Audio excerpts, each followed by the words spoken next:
En menos de 60 minutos, MF Economía e Inversiones y Radio 1000 te traen los principales temas económicos del mundo y de Paraguay con Economía a 1000.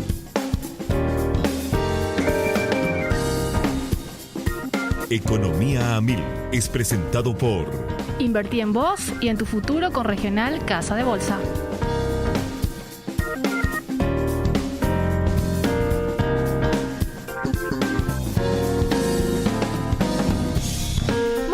Muy buenas tardes, bienvenidos a una emisión más aquí de Economía 1000 por Radio 1000.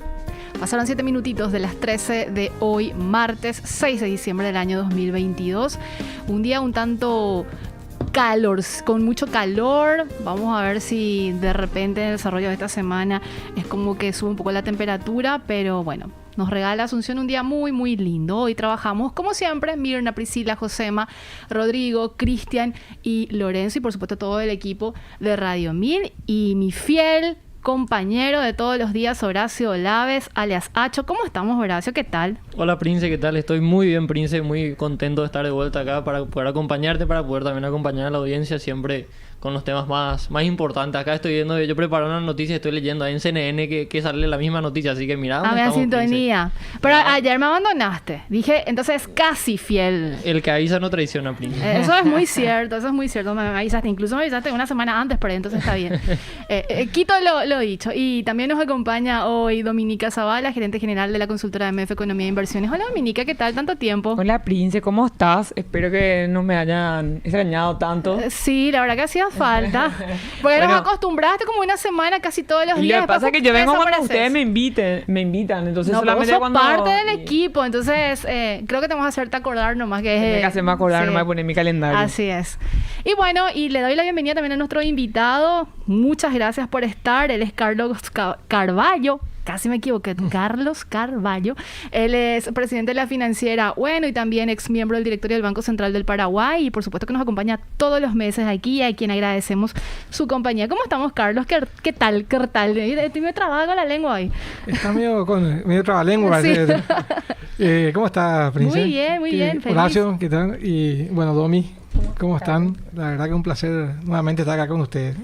Vamos a sacarte toda la información que podemos, Carlos. Hasta las 14 te quedas con nosotros, ¿verdad? Entonces vamos a aprovechar al máximo porque este es el último bloque de lo que es el programa Economía 1000 de lo que va el año. Así que obviamente vamos a sacar el mayor provecho. Bueno, qué honor que me hayan invitado al último programa. La verdad que es el último bloque, lo que te corresponde, ¿verdad? El programa, el último bloque del año. Así es. Hijo, qué responsabilidad. Pero bueno, muchas gracias por la invitación. No, a vos por estar siempre predispuesto y por supuesto compartir con nosotros tu conocimiento y experiencia. Ahora les pido un paréntesis porque no podemos dejar de pasar a este bloquecito para que la gente esté al tanto de lo que está pasando a nivel internacional, regional y por supuesto a nivel local en el contexto económico. Así que el señor de las noticias económicas, Horacio Olaves, ya nos tiene información y nos trasladamos a China. Sí.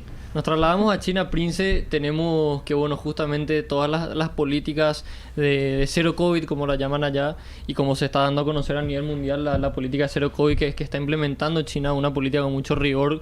Está ciertamente haciendo que su economía, recordemos que la economía china es la segunda más grande del mundo y está ocasionando que se resienta. Tenemos datos que la tasa de desempleo juvenil alcanzó un récord del 20% para lo que es China. Las ganancias corporativas están disminuyendo. Ahí estoy justamente también atribuyo la información a CNN, que está acá enfrente mío en la tele también.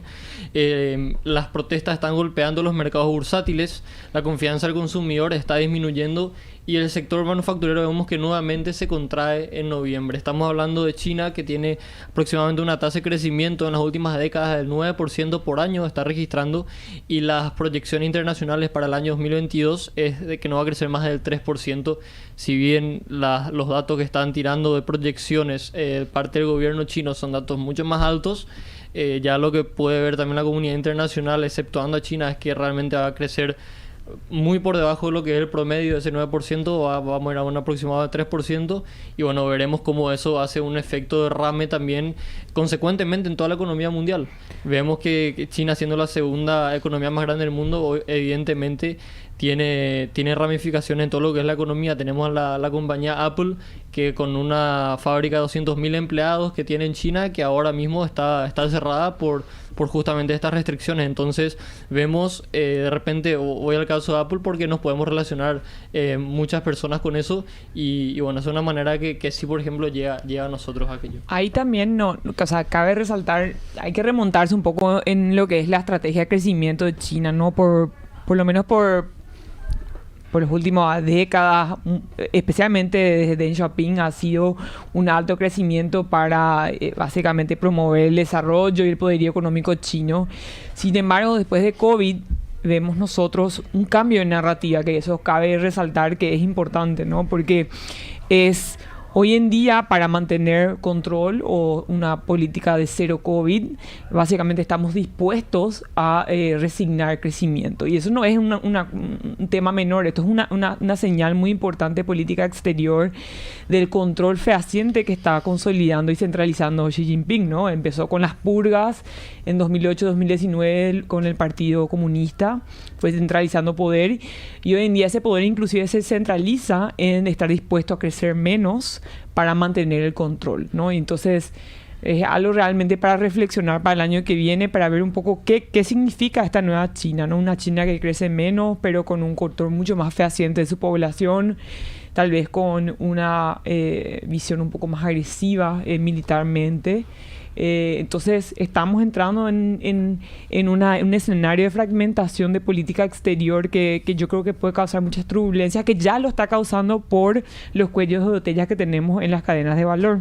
Y una clase media también en constante crecimiento y que tiene que lograr satisfacer las necesidades que son gigantescas. Y no solamente una clase media que está en constante crecimiento, sino que China, el sector inmobiliario de China ha venido creciendo muchísimo y ellos están con muchísimas reestructuraciones de deuda. O sea, es un momento bastante volátil y difícil, no solamente para el mundo, sino para la economía, que básicamente dicta muchísimo las exportaciones que nosotros, ¿verdad? Que son claves para América Latina principalmente y para Paraguay en gran medida, ¿no? Y recordemos para la audiencia, acá en Paraguay nosotros pensamos y decimos la pandemia se acabó. Vemos cómo también nuestros vecinos están reactivando su economía, vemos cómo la gente ya empieza a viajar, ya sale hace rato de sus casas. Esto en China no es el caso. Recordemos, allá los chinos se quisieron vacunar con la vacuna china. Muchos de ellos no se pudieron vacunar, no hubo un sistema de aplicación masiva de vacunas. Entonces, claramente, ellos están todavía entrando y saliendo de esta dinámica. Un dato no menor, inclusive acá le voy a consultar a Carlos. Yo inclusive escuché que ellos estaban monitoreando y limitando cómo se estaba proyectando el Mundial para mostrar que no había gente en las canchas, ¿no? O sea, interesante es ver cómo la información es algo que inclusive, o sea, ellos tienen uno de los equipos más importantes de censura, ¿no? Eso no es un tema menor. Y bueno, hoy en día recordemos que la información sirve para coordinar a los actores, ¿no? Entonces, si vos podés censurar el tema de las protestas, informaciones, es algo que no es menor, ¿no? Así es. Nosotros cuando vemos en la tele, cuando vemos el partido que se enfoca al público, en China están viendo otro ángulo en la cancha. Ellos no están viendo a las personas porque todos seguimos usando tapabocas, teóricamente. Entonces, si querés aportar algo, estás, Carlos, libremente. Yo escuchando y aprendiendo acá de Horacio y de Domi, sí, básicamente es lo que uno está percibiendo, es la información que llega desde China. De hecho, dentro de lo que yo denomino, que hablamos ya el programa pasado, el triple choque, digamos, está el tema del COVID en China, que es un tema que no está todavía resuelto, digamos, y que está, como dijo Domi, está afectando todavía la movilidad en China. Movilidad que de hecho es limitada, digamos, en China. Nosotros sabemos que ellos tienen básicamente los famosos pasaportes internos, digamos, sí, para controlar de alguna manera el flujo de mano de obra entre los diferentes territorios chinos, y con eso de alguna forma mantener relativamente controlada la población. De hecho, digamos, tienen el registro más amplio y completo de movilidad de las personas. O sea, no solamente pueden tener facial recognition, que ya lo tienen, sino, bueno, esto ya, no sé, seguramente no está comprobado 100%, pero bueno, o sea, muchas de las empresas que operan en China tienen que básicamente compartir toda su base de datos con el gobierno chino, ¿no? Y TikTok es una de las grandes empresas que tienen el mayor registro de movimiento y de movimiento de cuerpo de las personas, ¿no? Entonces, hoy en día, China, de hecho, para controlar sus migraciones internas, como habían mencionado, pero principalmente a las minorías, lo tienen muy identificado en la parte facial y también de movimiento. Totalmente, sí, así es. Bueno, pero son de alguna manera dilemas a los que se enfrentan economías totalitarias como la China, digamos, ¿verdad? O sea, claramente China siempre está en una tensión entre lo que es una economía de mercado y un control político sobre la población, digamos, ¿verdad? Es básicamente un ejercicio del totalitarismo político y bueno, de partido único. Libertad de bienes y no libertad de ideas. Claro, entonces yo creo que en estos casos prevalece uno sobre otro, en otros casos prevalece lo otro, digamos, y bueno, ellos van así regulando, digamos, lo que es su dinámica social, económica, política, etcétera. Siempre estamos por ver la crisis en China, pero bueno, eso todavía no ha llegado. Pero esa tensión permanente, digamos, ¿verdad? Me parece a mí, yo por lo menos lo veo así desde una óptica mucho menos profesional o profunda, digamos, ¿verdad? Pero el caso de China es un caso que va a tener consecuencias en la economía internacional, o todo lo que hace China, de hecho, tiene consecuencias en la economía internacional, y bueno, tenemos que incorporar eso dentro de la información y el análisis. Y te hago una consulta, Carlos, ahí hablando un poco de China. Las cadenas de valor, o sea, una de las cosas que vimos un poco, digamos, con el COVID y ahora remontándonos un poco también a la reflexión, es la fragilidad de las cadenas de valor, ¿no? Hay todo un efecto, muchos países estratégicos están tratando de traer los insumos más cerca de casa, ¿no? El efecto nearshoring. ¿Cómo ves muchas empresas que hoy en día dependían de muchos insumos chinos? ¿Cómo ves eso básicamente realocándose como una política exterior estratégica, ¿verdad? De dos bandos, ¿no? De los que están un poco aliados a Estados Unidos, tratando de traer las cadenas de valor un poco más cerca, por lo menos los insumos, y los que no. Exacto. Yo creo, he leído algo, digamos, en los últimos tiempos sobre ese proceso, digamos, que de alguna manera es un camino de vuelta desde China, digamos. Mucha gente lo plantea así, sobre todo por el riesgo claramente que ha generado el hecho del efecto de atracción que tuvo China sobre una parte importante, digamos, de esas cadenas de valor, y sobre todo sobre la parte básicamente de la producción, digamos, ¿verdad? O sea, en todo ese proceso que hubo, digamos, de offshoring o que había mencionado, digamos, China fue un factor de atracción demasiado importante. Pero el COVID nos mostró, digamos, la fragilidad que tiene depender, digamos, en términos muy importantes del comercio internacional desde China, y sobre todo la provisión de insumos básicos, digamos. Entonces, me parece que lo que se está ahora evaluando, digamos, en el mundo desarrollado es, bueno, qué tanto eso es un riesgo, digamos, para su desarrollo futuro y su bienestar de su población. Y yo creo que ahí es donde emerge una oportunidad también, ¿no? Así mismo. Sobre todo para nuestra región, que es una región que yo creo que todavía puede ofrecer algunas cuestiones que son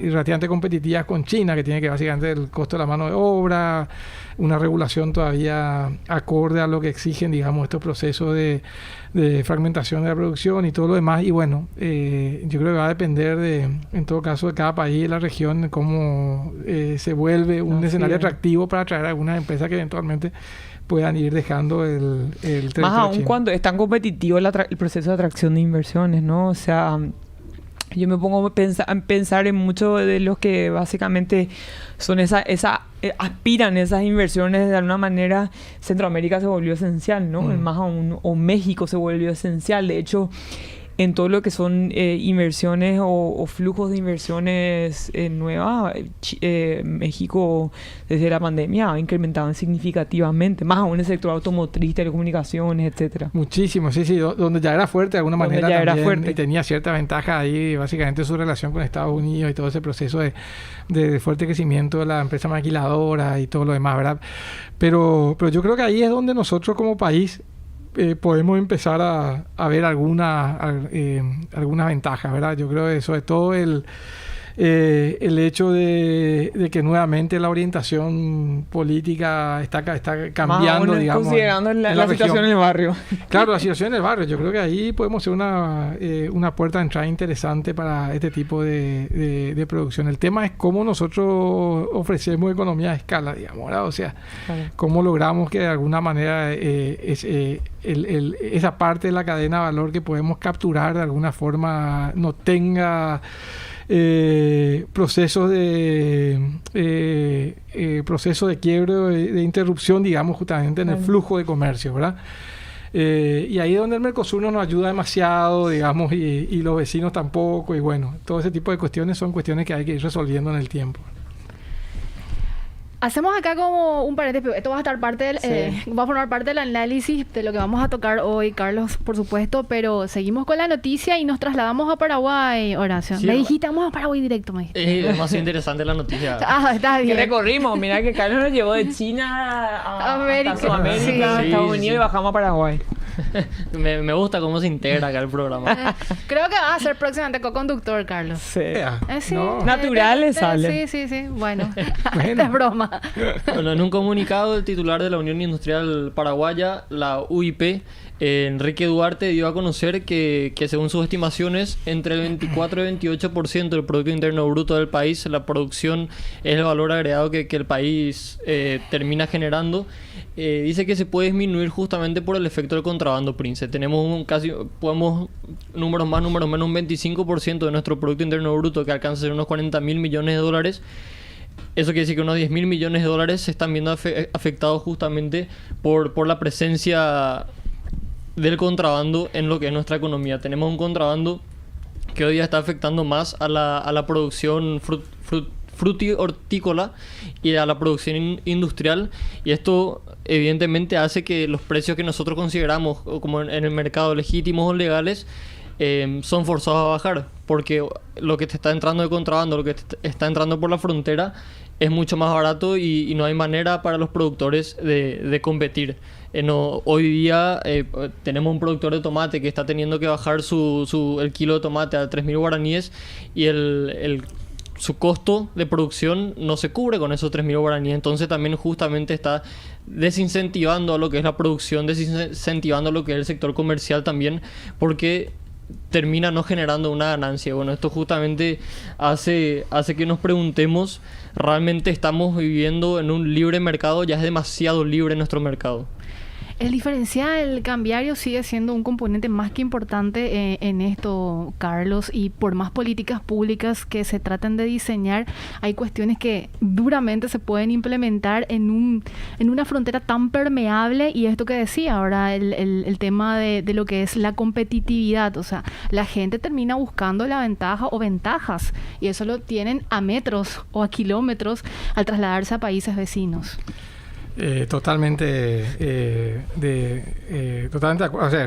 acuerdo con lo que decía y con básicamente la preocupación de la UIP, que es legítima, digamos, más allá del estudio que no conozco, digamos, no importa. O sea, yo creo que acá lo que estamos hablando es básicamente de un mal que es el contrabando, que pone en riesgo, digamos, puestos de trabajo, que pone en riesgo imagen país, es decir, yo creo que muchas cosas de alguna manera perdemos siendo reconocido como un país permeable, digamos, para un acto ilícito como lo es el contrabando, digamos. Yo creo que ahí los factores nuevamente son multicausales, digamos, ¿no? O sea, por un lado me parece que sí, el tema de diferencial cambiario es importante, pero yo creo que acá básicamente yo siempre defendí, digamos, el tipo de cambio flexible. Yo creo que acá hay que dejar que el tipo de cambio fluctúe, digamos, libremente en el mercado, y eso nos va de alguna manera a ayudar,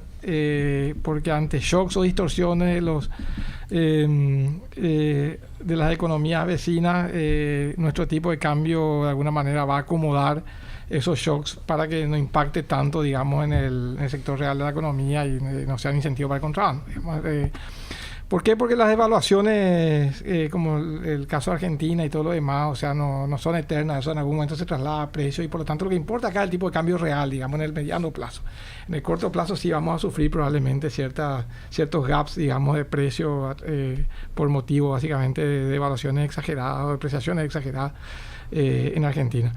Pero eso no lo vamos a poder combatir, digamos, ¿verdad? Nosotros no vamos a poder acompañar el proceso de depreciación de Argentina sin afectar otras variables económicas. Y lo otro es, me parece a mí, el tema de la seguridad interna. Yo creo que el control, digamos, las fronteras no pueden ser tan permeables y, bueno, ahí ya tiene que ver básicamente con efectividad en el control y tal vez corrupción también, digamos, con cuestiones que hay que atacar fuertemente también, ¿eh? Y no son temas menores porque, o sea, Paraguay tiene la particularidad donde sus principales ciudades están en la frontera. Si vos mirás los países en general o sea, la mayoría de los países del mundo están dentro o sea, están internamente las principales ciudades. Entonces, al tener las principales ciudades en fronteras o fronteras secas, vos estás con una frontera bastante abierta, estás constantemente habilitando precios, ¿no? Más aún cuando casi 68% de tu población vive a menos de 10 kilómetros de la frontera, ¿no? Entonces, eso es un desafío enorme cuando vos no tenés una barrera tal vez geográfica importante donde vos puedas monitorear fácilmente, ¿no? El paraguayo realmente constantemente arbitra precios en frontera. Claro, sí. Sí, claro, totalmente. Pero bueno, es un riesgo que vamos a seguir enfrentando porque mientras Argentina, digamos, no se normalice, mientras tenga tipo de cambios múltiples, represión financiera y de precios. Y eso no es algo que se va a cambiar de la noche para la mañana. No. Entonces yo creo que... Salvo si Argentina gana el Mundial, tal vez, ¿no? Ni aún. Yo creo que esos son paliativos de corto plazo, ¿verdad? Pero no, esas distorsiones son distorsiones que nosotros importamos de alguna manera, ¿verdad? Y bueno, importamos en forma de contrabando. Y bueno, yo creo que ahí sí tienen que funcionar las instituciones de nuestro país, digamos, ¿verdad? Yo creo que nosotros tenemos que reclamarle la efectividad acá internamente, digamos. No pueden estar entrando tanto volumen de contrabando como que anuncia la OIP, digamos. Eso ya es un problema de control, básicamente. Bueno, y un tema más importante, un tema más sumamente interesante que, bueno, en este tiempo de campaña electoral, ojalá podamos escuchar a los candidatos que están aspirando al cargo más alto del país, que bueno, se puedan sentar a debatir, también a presentar sus propuestas, que yo creo que la población está muy expectante de que puedan hablar de estos temas, que puedan tener estas discusiones y esperemos que un debate pueda salir próximamente, que podamos escuchar también sus opiniones y sus planes de trabajo. Horacio, ¿con esto terminamos? Con esto terminamos. Pero vos te quedas también con nosotros me quedo, hasta sí, yo las me quedo a 14, sí, escuchar. para seguir aprendiendo. Totalmente. ¿Verdad? Yo tengo muchas preguntas para Carlos, ¿Te parece si lo dejamos para la vuelta? Y de hecho, vamos a meternos ya de lleno, ya tenemos varios componentes para ir justamente enlazando y analizando lo que está pasando y lo que pasó o lo que está desarrollándose a nivel nacional, internacional y durante este año 2022. Y por supuesto también vamos a hablar de perspectivas, Carlos, si te parece. Josema, hacemos una breve pausa y enseguida regresamos. Radio Mil.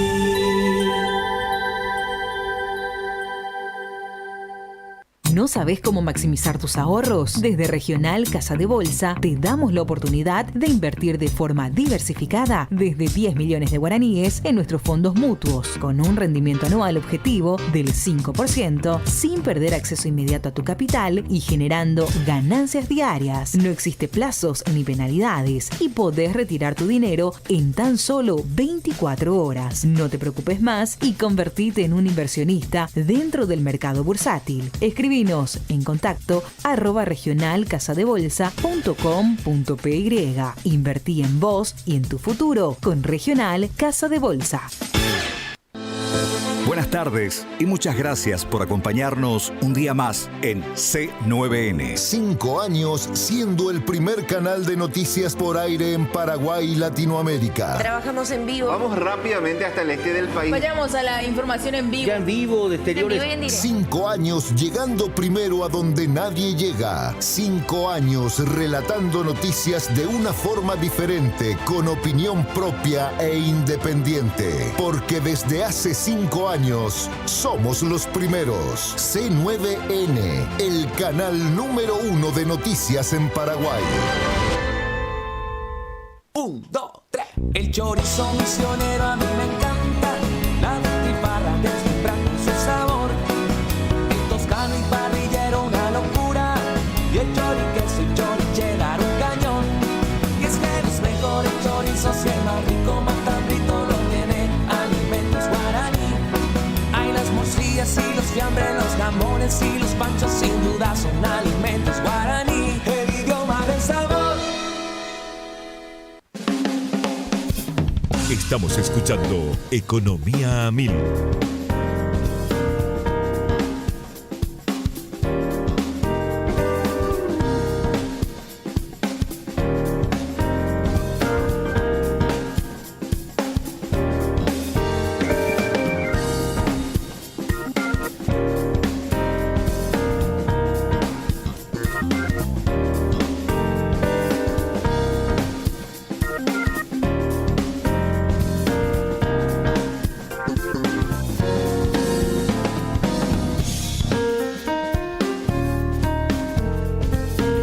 Minutos pasaron de las 13 de hoy, martes 6 de diciembre del año 2022. Un día un tanto pesado, digo pesado por el calorcito que hace afuera, por decir. ¿Ah, sí? Sí, sí. ¿Vos te referías a vos o a quién? No, a ustedes. Ah, bueno. Yo pensé que ya te estabas autohalagando. No, para bueno, nada. está bien. Es broma, Horacio.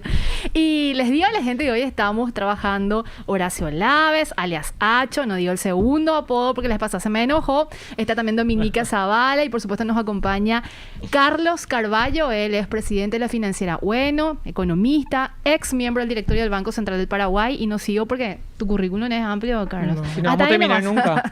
Carlos, ya nos metemos de lleno al tema de hoy. Nosotros habíamos conversado previamente que queríamos hacer una suerte de evaluación económica del año 2022 y las perspectivas, y de hecho habíamos ya puesto en el bloque anterior algunos factores que evidentemente generan una reconfiguración del escenario, y hay muchos otros factores porque podemos incluso meter lo que está pasando en Estados Unidos, en la zona euro, el conflicto bélico Rusia-Ucrania, pero Dominica tiene algo que consultarte antes. Sí, yo tenía una consulta porque justamente ayer leí un artículo muy interesante de Mohamed El-Erian. Él es economista muy reconocido. Él es, bueno, fue presidente de PINCO mucho tiempo y es economista en jefe de Alianza. Y me dijo algo muy interesante en su entrevista, que dijo, bueno, la era del dinero, barato ya terminó, y estamos dentro de una disyuntiva donde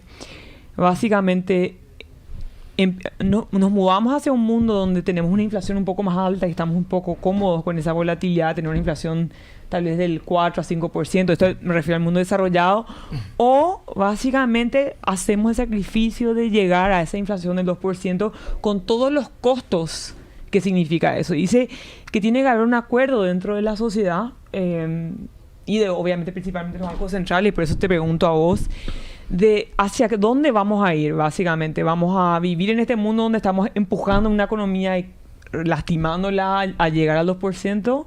¿O vamos a estar como en una inflación más alta que va a ser por un periodo más alto? Esa es mi pregunta principal. Bueno, esa es una discusión que creo que es... que nos afecta también, ¿verdad? Que nos afecta, y que es una discusión que en general se va a dar en el mundo. No una discusión necesariamente, pero un trade-off de política, de alguna forma, ¿verdad? Yo tengo mi sesgo. Yo particularmente creo que la inflación es un fenómeno difícil de domesticar, y que en todo caso la inflación no es es una consecuencia de desequilibrio en la economía, digamos. La pregunta es si nosotros vamos a convivir con los desequilibrios en la economía o si vamos a ir hacia niveles de mayor estabilidad y mayor equilibrio. O un nivel más alto de inflación, pero estable, no como la realidad. Pero ¿cuál es el nivel tolerable por la sociedad, digamos, ¿verdad? Yo creo que esa es la gran pregunta, sobre todo en economía donde no hay mecanismo de protección contra la inflación, ¿verdad? O sea, o por lo menos la población más vulnerable no tiene forma de protegerse. Yo creo que esa es la gran pregunta finalmente que hay que hacer. Y yo ahí creo que realmente el objetivo que hay que perseguir tiene que ser, recomponer de alguna forma los desequilibrios importantes de la economía. Porque pues, el riesgo de alguna forma ahí es de estar cómodo, digamos. ¿Qué pasa? ¿Qué fue lo que sucedió? Lo que sucedió fue en el mundo. No acostumbramos al dinero barato. Y no solamente el dinero barato, sino que en el mundo de alguna manera se reaccionó de una forma nunca vista. Digamos, sin precedentes con la pandemia. Hubo un proceso de políticas fiscales, monetarias y transferencia de dinero hacia la población, todas muy sincronizadas, coordinadas a nivel de los países y sincronizadas a nivel del mundo, que generó tal desequilibrio a nivel mundial que hoy en día de alguna manera las consecuencias que estamos viviendo son de alguna manera la resaca de todo ese proceso. Y donde también veníamos también de un mundo de muy bajo, de inflación baja y intereses muy bajos, ¿no? Y inflación baja y intereses muy bajos y y que después de eso quedaron básicamente intereses negativos y una liquidez exorbitante. Y el sistema optimizó, ¿verdad? La gente tomó demasiado riesgo y así sucesivamente. Y porque también fueron de alguna manera incentivados a eso, digamos, pues se relajaron todas las condiciones para el crédito en los sistemas financieros y todo lo demás, porque la idea es justamente sostener ciertos niveles mínimos de producción, ciertos niveles mínimos de empleo, y de alguna manera mantener la pobreza dentro de ciertos niveles tolerables, digamos, socialmente. Entonces, la pobreza nunca es tolerable, pero digo, en términos de indicadores, digamos, ¿verdad? Pero la pregunta ahí es, terminado el shock, terminado el COVID, ¿nosotros vamos a volver de alguna manera a la normalidad o no? ¿Cuál es la volver a la normalidad no es un proceso automático, así como se pusieron los motores a toda velocidad. Si uno quiere ir frenando, tiene que ir disminuyendo, digamos, la velocidad de los motores. O sea, el retiro de los estímulos, de la liquidez, de alguna manera la convergencia, la tasa de interés a niveles de equilibrio, etcétera, es una condición de la vuelta a los déficits fiscales, digamos, a niveles razonables. De alguna manera es una necesidad que va a enfrentar el mundo. Y que va a ser dolorosa también para muchas empresas. Ese liquidity crunch afecta mucho el proceso de refinanciamiento. Que va a ser dolorosa, pero más doloroso creo que va a ser perder el ancla inflacionario, digamos, ¿verdad? Y el ancla inflacionario finalmente es termina siendo el déficit fiscal, digamos, el principal ancla. No es ni el tipo de cambio ni nada de eso, ¿verdad? Y la gran pregunta ahí es, ¿cuál va a ser la voluntad de los gobiernos, de los políticos? Porque decir, vamos a convivir con inflación un poco más alta de lo normal implica que no vamos a estar en condiciones o no vamos a estar de alguna manera con la voluntad de hacer los procesos de ajuste que tenemos que hacer, digamos, ¿verdad? Y eso es preocupante en realidad, ¿verdad? ¿Por qué? Porque también va a ser más difícil ese proceso en el mundo, por lo que vos dijiste, digamos, ¿verdad? O sea, muchas economías en desarrollo terminaron con niveles de deuda muy elevados, con niveles de déficit fiscal muy elevados, y probablemente con capacidad de pago muy limitada y también con demandas sociales muy importantes, porque el COVID también dejó consecuencias sociales relevantes. Y la pregunta ahí es, ¿cómo nosotros vamos a hacer sintonía fina entre la necesidad de hacer un proceso de ajuste en general en la economía que te demanda, digamos, las condiciones actuales del mundo y de los países en particular, con un proceso de alguna forma también de recomposición de la deuda, de gasto social necesario y todo ese tipo de cuestiones? Es un trade-off importante y no es menor porque al final y al cabo, estamos también enfrentándonos, estamos más endeudados, salimos de la pandemia más endeudados, pero al mismo tiempo ahora el costo de endeudarse es mucho más caro, ¿no? Entonces, para muchos países en desarrollo, países emergentes, el costo de deuda, imagínate, o sea, le ha subido inclusive a países desarrollados como Inglaterra. Exacto, ¿no? Y no solamente el costo del endeudamiento, sin duda, porque básicamente estos procesos de la necesidad de converger a niveles más razonables de la liquidez a nivel mundial exige de alguna forma también, y de combatir la inflación, etcétera, existe una política monetaria mucho más contractiva y mucho más restrictiva en el mundo, digamos. Todo eso va a generar un aumento de las tasas de interés importante, pero también hay otro tema que no es menor. En este proceso de necesidad de reperfilar cierta deuda a nivel del mundo, sobre todo los países menos desarrollados, digamos, porque van a haber vencimientos de corto plazo que van a estar acumulados en el tiempo y todo lo demás, y va a haber necesidad de reperfilar en condiciones mucho menos favorables, digamos, a nivel del mundo. Por lo tanto, hay un riesgo adicional, digamos, a todo lo que tiene que ver con el costo del dinero y las condiciones mucho más restrictivas de acceso al crédito, y que tiene que ver básicamente que la calidad del crédito también cambió, digamos. ¿Verdad? Hoy en día, a causa de la pandemia, una buena parte, digamos, de los acreedores internacionales o de las acreencias internacionales están en manos de comerciales o de acreedores no tradicionales, digamos, ¿verdad? Que pueden ser mucho menos favorables a procesos. Esta historia tiene tonalidades muy similares al pasado. Sí, claro, sí. Pero es un tema complejo en un momento donde de alguna manera se demanda. Ahí te hago una consulta, Carlos. Ahí dirías vos que Paraguay ahora de haber pasado vamos a decir, incremento bastante en lo que sería emisión de deuda soberana vis-a-vis multilaterales. Estamos llegando, nosotros inclusive este año fue un año de más créditos a multilaterales que en otros años donde seguramente se accedía más fácil a los mercados soberanos, por más de que todavía los bonos paraguayos tienen un buen performance, pero va a cambiar la estructura de la deuda. Sin duda. Nosotros ya tenemos, digamos, de alguna manera, por las condiciones que de alguna manera hemos transmitido al mundo, de un país que respeta sus pagos internacionales y que de alguna manera está inmerso dentro del imaginario colectivo el tema de la estabilidad económica, y que de alguna manera los riesgos de salirse de esos procesos de equilibrio económicos son muy bajos, porque no hay un riesgo político en general de eso. Yo no veo ningún candidato que proponga vamos a gastar como locos. O sea, hay cierta razonabilidad en ese ámbito, ¿verdad? Por más que hay una tarea muy importante que hay que hacer ahí, ¿verdad? En el futuro, pero es razonable eso. Entonces, el riesgo país por lo general está en ciertos niveles adecuados, digamos. De hecho, estamos bordeando convertirnos, digamos, en un país con grado de inversión y todo lo demás. ¿Verdad? Todo eso es básicamente el logro de todo este proceso de mejora continua y de fortalecimiento de la institucionalidad económica. Ahora, también es verdad que nuestras condiciones, digamos, de endeudamiento cambiaron con la pandemia. Nosotros estamos bordeando el 40% de deuda sobre producto, que para las condiciones actuales de nuestra economía, para lo que es de alguna manera nuestra expectativa de nuestro crecimiento potencial y tendencial de la economía, es un nivel muy alto de deuda. Y si nosotros nos vamos a otros indicadores que son menos tradicionales que el de deuda sobre producto, que es básicamente la tasa de interés sobre recaudación tributaria, o el de deuda de la administración central, sobre ingresos de la administración central, eso ya estamos por encima de lo que son los umbrales previstos para una economía con la capacidad de pago como la nuestra, porque una cosa es básicamente la solvencia y la sostenibilidad de la deuda, y otra cosa es la capacidad de pago de corto plazo de nuestra economía, digamos, una economía que recauda relativamente poco.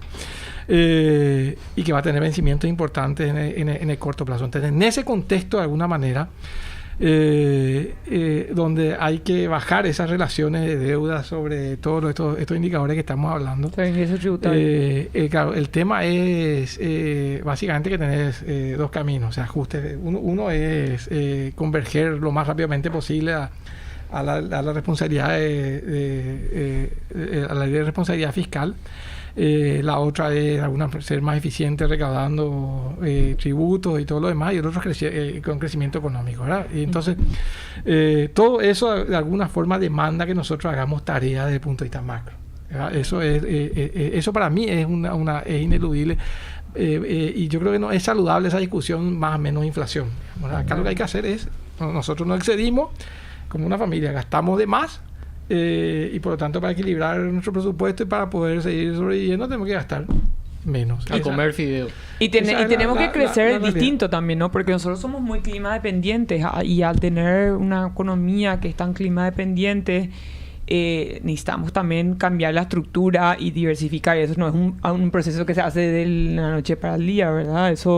Eso uno tiene que ir generando valores agregados dentro de su misma economía. Yo creo que Paraguay está en ese trend y ahora necesita también básicamente un mayor norte, ¿no? Porque no podemos no esperar solamente crecer de las maneras que crecíamos antes, sino es un mundo mucho más difícil, donde tenemos mucho mayores vulnerabilidades y podríamos llegar a crecer dentro de donde somos competitivos, sino con mayor valor agregado.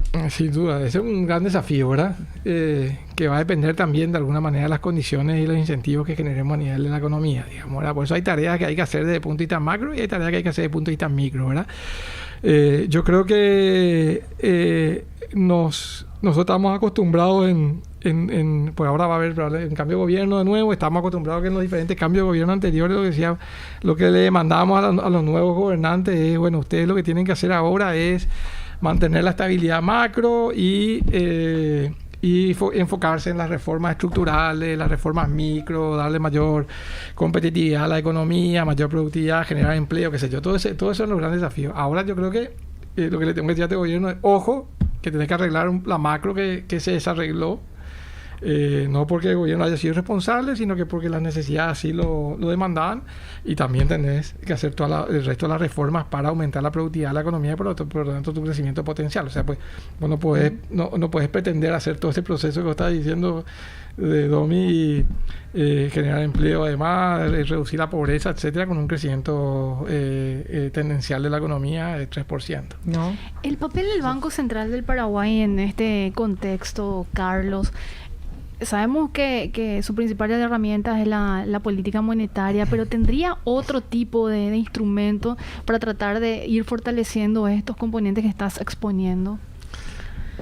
No, yo creo que el Banco Central tiene dos objetivos que son clarísimos, que yo creo que están muy bien puestos además, sí, que son básicamente mantener una inflación baja y estable y mantener la estabilidad, la integridad, la eficiencia del sistema financiero. Eso es lo que se le demanda al Banco Central y hay que cobrarle, digamos, por el cumplimiento de esos objetivos. Yo creo que nosotros no somos una economía grande como Estados Unidos que le puede agregar de alguna forma también otros objetivos a su Banco Central, digamos, ¿verdad?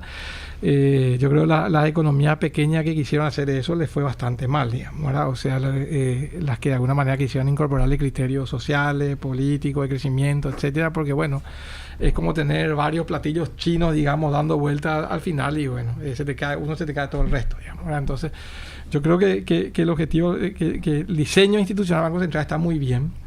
Y el Banco Central hoy, digamos, en un esquema de metas de inflación tiene un instrumento que es demasiado importante, ¿verdad? Y que es la credibilidad. O sea, para mí lo más importante, el instrumento más importante del Banco Central ni es, digamos, cómo maneja su tasa de interés, su tipo de cambio, etcétera, es si la gente le cree o no le cree cuando dice que va a tener una inflación de 4%. Entonces, eso es lo que tiene que cuidar el Banco Central. Y por eso yo también no soy muy favorable a discutir de alguna manera si vamos a tolerar convivir con una inflación por arriba durante un tiempo, porque eso mina la credibilidad económica y la institucionalidad que fue construida a lo largo de mucho tiempo. Al Banco Central lo que hay que decirle es, Banco Central, si usted me dice que la inflación va a ser 4%, haga todo lo que sea necesario para que sea así. Y como yo sé que usted lo va a hacer, yo le creo.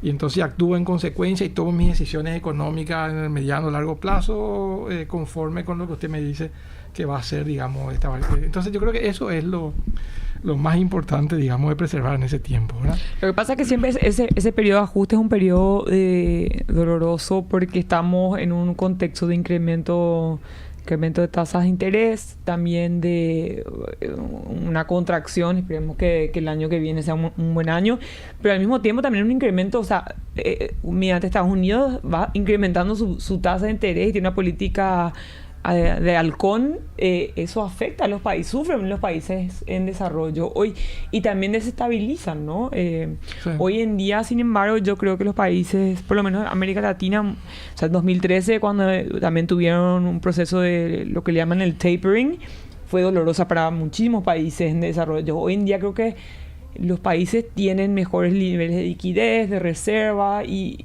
realmente frente a un incremento de tasa, hoy en día no se está cayendo todo, ¿no? Salvo para los más vulnerables. Y creo que eso muestra también que la región y países como Paraguay han hecho su trabajo, ¿no? Sin duda. Yo creo que somos una economía mucho más resiliente a lo largo del tiempo y gracias a una acumulación, digamos, de estabilidad y de equilibrio económico a lo largo del tiempo. Nos hemos convertido, de hecho, pudimos reaccionar como reaccionamos a la pandemia porque habíamos hecho cosas interesantes antes, digamos, desde el punto de vista de la fortaleza de nuestra economía y las instituciones económicas. Y me parece que lo que hay que hacer ahora es mostrar a las personas, digamos, que los shocks de corto plazo se combaten también con instrumentos, con políticas de corto plazo. Y una vez que pase el shock, nosotros volvemos de alguna manera a los equilibrios nuevamente, rápidamente. Y volvemos a los equilibrios porque de alguna manera tenemos un mercado libre que nos va a ayudar en eso, pero también porque tenemos de alguna manera policy makers que son responsables y van a cuidar, digamos, que los procesos de estabilidad se mantengan en el tiempo, ¿verdad? Estabilidad económica. Entonces, me parece que esas son las señales que hay que pasar ahora a lo largo del tiempo. Yo creo que ahí hay algunas tareas que hay que hacer por el lado de que ya se están haciendo por el lado de lo fiscal y por el lado de lo monetario también desde el punto de vista macro. Quiero ir nomás a lo fiscal, Carlos. No sé si cerrás esta parte, pero me gustaría profundizar porque nos quedan como 8 minutitos aproximadamente y no quiero liberarte o dejarte ir. ¿Tan rápido pasó? No te va a liberar, Muchísimo. dice básicamente. Muy rápido, sí, como siempre. Sí. Hablabas del aspecto fiscal y cuando hablamos de las cuentas públicas sabemos que hay un déficit estructural desde hace años, después de los aumentos que se dieron en el año 2011-2012 y obviamente eso se agudizó en el 2019 con la crisis económica cuando justamente el gobierno pide excepcionalmente superar el déficit del 1.5% usando la cláusula de escape, como se le denomina, y que está contemplado dentro de la Ley de Responsabilidad Fiscal. Llegó la pandemia 2020, 2021, 2022 y siguió este ritmo de superar el 1.5% y evidentemente esto termina presionando de manera adicional y el componente que mencionaba Dominica de la estructura de la deuda porque Hacienda no pudo salir a los mercados internacionales por las altas las desventajas en materia de mercado y las altas tasas, evidentemente. Entonces eso también terminó presionando a las finanzas públicas y yo quiero agregar un componente que es el de la calidad del gasto, mejorar la calidad del gasto, porque recordemos que hay un informe del Banco Interamericano de Desarrollo que habla que se desperdicia aproximadamente 4% del Producto Interno Bruto en gastos innecesarios. Y ahí va la pregunta, Carlos, reformas. Hay un paquete de reformas, pero siempre está supeditado a la decisión del Congreso Nacional. Y es como lo que dice Manuel siempre, y toca siempre, y da como ejemplo el modelo chileno, donde el gobierno o el Ministerio de Economía es el que se encarga de hacer planes económicos porque obviamente es su expertise y no deja en manos del Congreso Nacional porque obviamente los políticos no tienen esa mirada y esa visión y van cajoneando reformas que pueden hacer evidentemente una reconfiguración del escenario o de las cuentas públicas que hoy necesitan con suma urgencia tener ese recambio. Sí, totalmente de acuerdo. Yo particularmente creo que el gran problema es que los políticos se convierten en un peligro monumental en cada ciclo político, ¿verdad? Porque básicamente porque una cuestión, no porque ellos sean malos y perversos y todo lo demás, ¿verdad? Sino que porque naturalmente su función de producción, digamos, su objetivo es capturar los votos de los clientes políticos y para eso tiene... Son rent maximizers. Exactamente, sí, totalmente. Son buscadores de renta para sus clientes políticos y eso, de alguna manera, y el instrumento que tiene más favorable para hacer eso es el presupuesto público. Por eso yo, en general, soy un defensor de ciertas reformas que hay que hacer, digamos, en lo fiscal. Y ciertas reformas que vayan de alguna manera a sacar básicamente el grado de discrecionalidad importante que tienen hoy día los políticos en el manejo del presupuesto público. Porque el presupuesto público, digamos, la asignación de los recursos dentro del presupuesto público, para mí sí tiene objetivo político, un fin político, ¿verdad? O sea, la población vota vota a un candidato, a un partido, etcétera, porque quiere que de alguna manera implemente ciertos tipos de política. Y eso tiene que ver básicamente con cómo uno va a distribuir los recursos dentro del presupuesto. Pero el tamaño del presupuesto público es una cuestión técnica, no es una cuestión política. O sea, tener un déficit fiscal de 6% del producto es técnicamente inviable, no es sostenible y va a generar consecuencias impresionantes en la economía. Entonces, el tamaño del presupuesto es una cuestión técnica.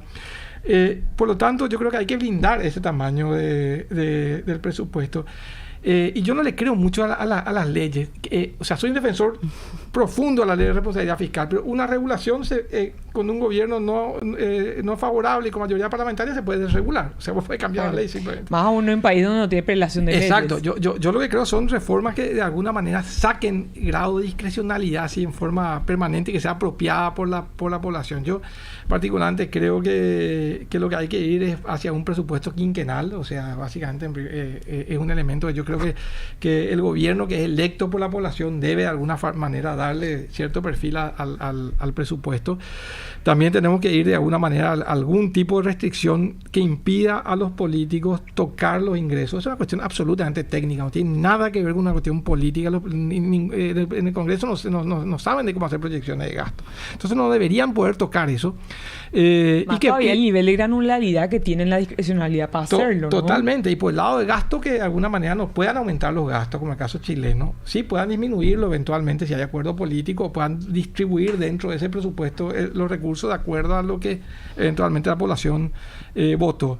Yo creo que hay que ir hacia una modificación de la ley de responsabilidad fiscal también. Yo creo que hay que ir hacia una ley de déficit estructural, justamente para tratar de adecuar mejor la ejecución anual de los presupuestos a lo que los ciclos económicos de alguna manera demandan. Carlos, ahí tal vez podríamos explicarle un poco a nuestra audiencia lo que es un déficit estructural, así como en el caso chileno, por ejemplo. Claro, sí, es un déficit. El déficit estructural es básicamente una estimación de cuál es un déficit que es adecuado para, de alguna manera, los niveles de producto potencial que tiene la economía, de alguna forma, ¿verdad?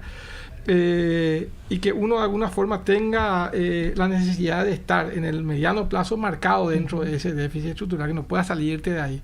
Ahora, que dentro de los ciclos económicos puedas moverte en momentos de mayor crecimiento de la economía, puedes ahorrar más, de alguna manera generar superávit fiscales, en momentos básicamente de shocks negativos en la economía, como el caso de COVID u otro, puedas de alguna manera utilizar ese ahorro que generaste para gastar más eventualmente, pero tengas una tendencia que respetar ahí, ¿verdad?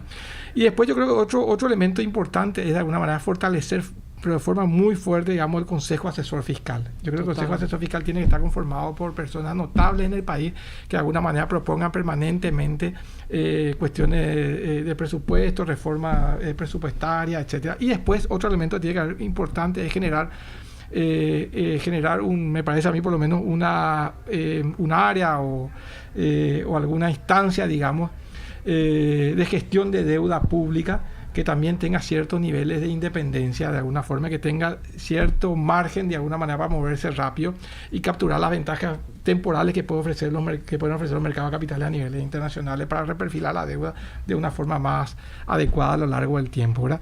Entre otras cosas, ¿verdad? Pero lo más importante acá me parece a mí es justamente sacarle grado de discrecionalidad al sistema político para hacer lo que se le plazca con el presupuesto público. Pues eso finalmente termina generando un presupuesto que finalmente no se puede ejecutar porque no tiene los recursos necesarios. Entonces una prueba de un presupuesto finalmente no se cumple. Eso es malo siempre, ¿verdad? O sea, las señales ahí son... Las señales, y también sacan mucha credibilidad, ¿no? En relación a lo que debería significar el gasto público, ¿no? Totalmente. Y para mí, mejor que una ley y que cualquier reforma te va a imaginar es poner buenos ministros de Economía. Por supuesto. Y presidente de Banco Central. Y presidente de Banco Central. Porque el presidente de Banco Central está de alguna manera está blindado de alguna forma, ¿verdad? Si bien siempre puede haber riesgo, yo creo que ahí nadie se anima mucho a meterse. Pero con los ministros de Hacienda ya se meten un poquito la gente, a pesar de que últimamente han habido excelentes ministros de Hacienda. Pero yo creo que la población tiene que demandar eso también, de alguna forma. O sea, castigar si es que hay un nombramiento político en el Ministerio de Hacienda. O sea, yo creo que eso es lo más importante. Carlos, Conseguí extendernos 3 minutos más aproximadamente, porque tengo 2 preguntas puntuales y con esto sí ya te despedimos lamentablemente. ¿Cómo calificarías el año 2022 y cuáles son las perspectivas para el año 2023 en el ámbito económico, por supuesto? En 2022 un año difícil. Yo diría, este ha sido un cuatrienio dificilísimo, ¿verdad? De hecho, tuvimos 2 años, 2019-2020, de depresión económica. O sea, no íbamos hace mucho tiempo de caída del producto. Tuvimos, desde el punto de vista técnico, tuvimos 3 recesiones, digamos, primero y segundo trimestre del 2019, segundo y tercer trimestre del 2020 y ahora primero y segundo trimestre de este año, ¿verdad? Yo creo que, y este año en particular, un año muy complejo, marcado, digamos, por shock climático, o sea, sequía cuando no debía haber y lluvia cuando no debía haber, o sea, todo al revés, ¿verdad? Primer semestre fue un primer semestre muy duro, segundo semestre un semestre de relativa recuperación de la economía, y yo creo que es un año que va a terminar justamente la manera más va a terminar con 0% de crecimiento, ¿verdad? O sea, negativo a positivo, 0%, o sea, un año donde no hubo ganancia. En términos sencillos. El cero es un número poco atractivo, ¿verdad? Pero es un año complejo. Fue un año muy complejo, ¿verdad? Así como en general todos estos años que vivimos, digamos, de permanentes shocks y todo lo demás, ¿verdad? Aprendizaje, vale la pena invertir en equilibrio económico. Hay que recomponer de alguna manera la holgura fiscal y monetaria para enfrentar shocks que se van a venir probablemente en el futuro. Como dijo Domi, seguimos siendo muy dependientes del clima y por lo tanto vamos a seguir viviendo impactos en ese sentido. Tenemos que liberar a las políticas monetarias y fiscal para que puedan eventualmente tener un rol si es necesario. Y después yo creo que el futuro es un futuro que tiene complejo. ¿Por qué? Porque yo creo que vamos a enfrentar un bajo crecimiento de la economía. Yo creo que si uno ve los indicadores bursátiles, por ejemplo, si uno mira el VIX, yo descartaría una crisis económica en el mundo, pues, los mercados capitales pues te dicen mucho de alguna manera, pues ahí está el humor de la gente de alguna forma, entonces hay preferencias reveladas. Dime dónde inviertes, te diré tu pensamiento y qué va a pasar en el futuro, ¿verdad? Predice mejor que la economía, que los economistas, los mercados financieros. Y ahí yo veo los indicadores, yo le sigo mucho el indicador VIX porque es un predictor, digamos, de crisis. Yo lo veo ahí. Las tasas de interés de Estados Unidos están levemente invertidas, pero yo creo que eso tampoco está anunciando ninguna crisis de ningún tipo, y ahora hoy en día las tasas largas ya están más bajas también. El dólar también se está depreciando. Yo creo que hay señales de que de alguna manera ese escenario tan negativo que veíamos se está aflojando un poquito, por lo menos por ahora. Hay que ver si eso se consolida o no, de alguna manera. Pero van a ser años de bajo crecimiento mundial, porque las políticas restrictivas van a permanecer a lo largo del tiempo, que por más que vayan a aflojar un poquito en los países desarrollados ahora con las buenas noticias, sobre todo en Estados Unidos que se vinieron, pero las tasas van a continuar altas un tiempo, la economía va a crecer poco, y el acceso a los mercados de capitales va a estar extremadamente restringido y caro, digamos, ¿eh? Entonces ese es el escenario donde vamos a tener que movernos. Hay oportunidades muy interesantes. Yo creo que hay oportunidades muy interesantes. Yo creo que todo el tema del desorden ideológico que se está gestando en la región puede ser una oportunidad si la sabemos aprovechar bien. Vamos a tener que ser muy rigurosos en cómo definimos nuestra política de inserción internacional. Si poco se discute de eso, pues yo creo que es un tema central. Entonces ahí a mí me gusta mucho la posición que está tomando Uruguay en el Mercosur. Lástima que nosotros no la acompañamos, pero yo creo que ahí Paraguay va a tener que enfocarse mucho más hacia el mundo, abrirse más, digamos, en ese sentido, y bueno, y hacer lo que hay que hacer, digamos, desde el punto de vista macro, ¿verdad? Monetario y fiscal. Fiscal ya dijimos, monetario yo creo que hay que recuperar, hay que converger, digamos, la inflación en el horizonte de política monetaria. Hay que hacer ciertos arreglos en los balances monetarios, por lo tanto en el déficit cuasi fiscal. Y una vez hecho eso, yo pensaría fuertemente, una vez recompuesto, una vez que haya convergido la inflación, una vez que de alguna manera hayamos arreglado los balances, etcétera, yo creo que ahí pensar nuevamente en lo que estábamos pensando antes del COVID, en bajar de alguna manera la meta de inflación a 3% y adecuarla mucho más a los estándares internacionales. Vamos a tener que mostrarnos como un país atractivo para la inversión, pues los capitales van a buscar dónde refugiarse. El dólar es un refugio, pero van a buscar otros lugares también donde ir a desembarcar. Y yo creo que nosotros tenemos que mostrarnos como un país que somos creíbles, serios, sostenibles, estables, etcétera, para que esas inversiones vengan acá. Carlos Carballo, muchísimas gracias por estar hoy con nosotros. Por favor, muchísimas gracias a ustedes. Como siempre, aprendiendo muchísimo, y gracias por el tiempo y la predisposición de todos los meses. Y le decimos a la gente que pueden escuchar este capítulo y otros capítulos a través de Spotify, en nuestro podcast y también en nuestro canal de YouTube. Muchísimas gracias, Dominica Zavala, por estar también. Por ¿Te tenemos supuesto. más en la semana?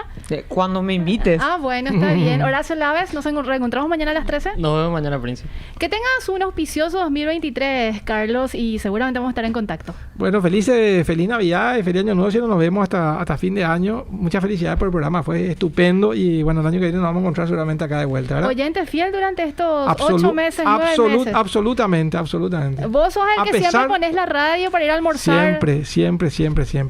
Clase magistral de política económica. Está bien. Josema, nos reencontramos mañana puntualmente a las 13. Que tengan un buen martes.